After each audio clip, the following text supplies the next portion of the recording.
কবিতাৰ শিৰোনাম বাপুৰ স্বাধীনতা। লিখিছে নিহাৰ ৰঞ্জন বৰা, আবৃত্তি ঋতুপৰ্ণা কলিতা।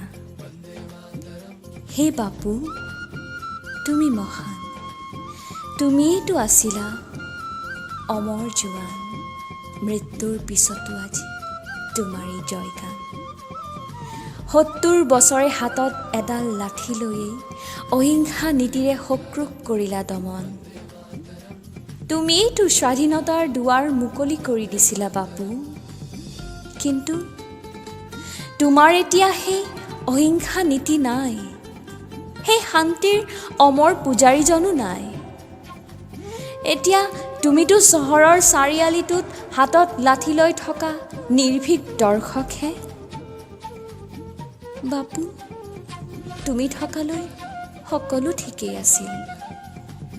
তুমিও গুচি গলা, আকৌ আৰম্ভ হ'ল হত্যা, লুণ্ঠন, ধৰ্ষণ, লুটপাত।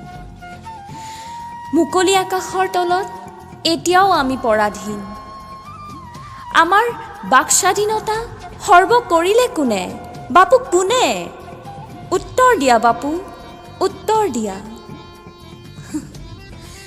তুমিনো কি উত্তৰ দিবা বাপু? তুমিতো হাতত লাঠি লৈ থকা এজন নিৰ্ভীক দৰ্শকহে।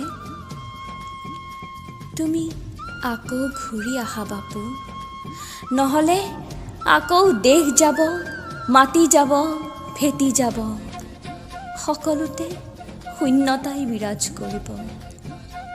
স্বাধীনতা বুলিবলৈ একোৱেই নাথাকিব। বাপু, ল'ব লাগে যদি আকৌ ল'ম হেংদাং, হ'ব লাগে যদি আকৌ হ'ম মীৰাবাই, কনকলতা, বীৰ লাচিত, হ'ব লাগে যদি হ'ম শ্বহীদ।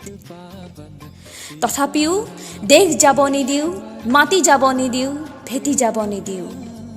মোৰ দেশ মহান, सबसे प्यारा हिंदुस्तान हमारा। जय हिंद बापू, जय हिंद।